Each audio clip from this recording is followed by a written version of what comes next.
रक्षाबंधन भाई बहन की कहानी। एक समय की बात है। एक नगर में एक साहूकार के 3 बेटे और 3 बहुएं रहती थीं। साहूकार की सबसे छोटी बहू बहुत ही संस्कारी और सुशील थी। साथ ही वह भगवान श्री कृष्ण की बड़ी भक्त भी थी और वह खूब पूजा पाठ किया करती थी। सावन के महीने में साहूकार की दोनों बहुएं रक्षाबंधन के त्यौहार पर अपने अपने मायके जाने की तैयारी करने लगीं और वह रात में जल्दी सो गईं और सुबह जल्दी उठकर घर का सारा काम करने लगीं।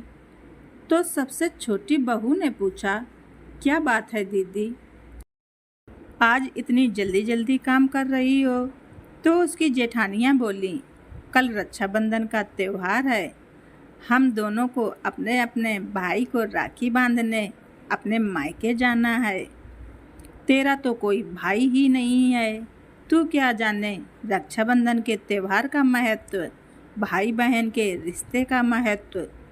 छोटी बहू को यह बात बहुत बुरी लगी और वह भगवान श्री कृष्ण के मूर्ति के सामने जाकर खड़ी होकर खूब रोई और बोली, यदि मेरा कोई भाई होता तो आज मैं भी अपने मायके जाती।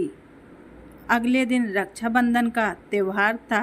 सुबह सुबह उसके घर उसके दूर के रिश्तेदार का एक भाई आया और आकर साहूकार से बोला, चाचा जी, यह मेरी बहन है, मैं इसके दूर के रिश्ते का भाई हूँ और इसे रक्षाबंधन के त्यौहार पर अपने साथ अपने घर ले जाने आया हूँ। तब साहूकार का बेटा बोला, लेकिन इसका तो कोई भाई ही नहीं है, तुम कौन हो? उसके समझाने पर साहूकार और उसका बेटा मान गया और छोटी बहू को उनके साथ भेजने को तैयार हो गए। परंतु छोटी बहू के पति के मन में कुछ शंका थी, तो वह बोला, आप इसे ले तो जाइए, परंतु इसे वापस लेने मैं खुद आऊँगा। ऐसा कहकर उन्होंने छोटी बहू को उसके भाई के साथ भेज दिया।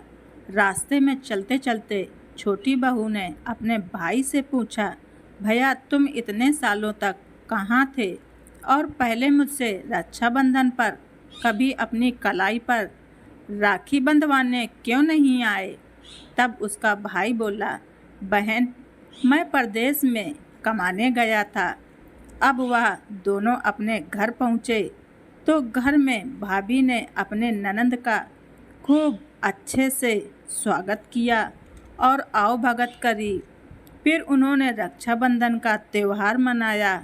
इसी तरह हंसी खुशी में समय बीत गया और एक दिन छोटी बहू का पति उसे लेने उसके घर आया तो उसने देखा कि महल जैसा घर और शानो शौकत देखकर वह चकित रह गया।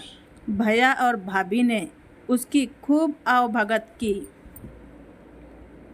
अगले दिन सुबह भैया और भाभी ने उसे उसके घर के लिए विदा किया और विदा करते समय उसको खूब सोना, चांदी, हीरे, मोती दिए। और थोड़ी दूर जाने पर छोटी बहू का पति बोला, अरे, मैं गलती से अपने कुछ कपड़े वहीं भूल आया हूँ।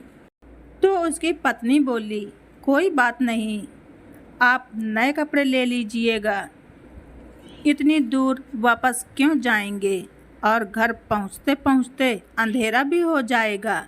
लेकिन उसका पति बोला, नहीं, मैं वापस जाकर अपने कपड़े वापस लेकर आता हूँ। ऐसा कहकर वह दोनों उसके भाई के घर के लिए वापस चल दिए।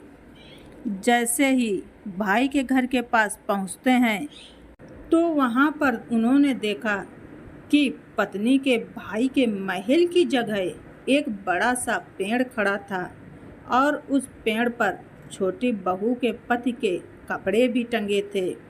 ये देखकर पति बहुत नाराज हुआ और अपनी पत्नी से बोला, ये क्या काला जादू है? कौन था वो जो तेरा भाई बनकर तुझे यहाँ लेकर आया था? मुझे तो शुरू से ही शंका थी, इसीलिए मैं तुझे लेने आया था। बता कौन था वह? ऐसा कहकर वह छोटी बहू पर बहुत ज़्यादा गुस्सा करने लगा और उसे भला बुरा कहने लगा। इतने में तेज प्रकाश के साथ भगवान श्री कृष्ण स्वयं वहाँ पर प्रकट हुए और बोले, इस पर मत गुस्सा करो, इसे मैं यहाँ पर लाया था। ये मेरी बहन है। हर साल रक्षाबंधन के त्यौहार पर इसने मुझे राखी बांधी है और अब मैं इसका भाई होने का फर्ज निभा रहा हूँ। इसे मैंने भी बहन माना है।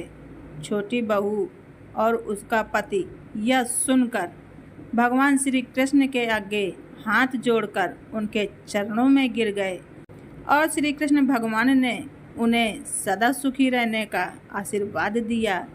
हमारी यह रक्षाबंधन की कहानी आप सबको कैसी लगी कमेंट बॉक्स में ज़रूर बताएं। धन्यवाद। ऋचा वाइस।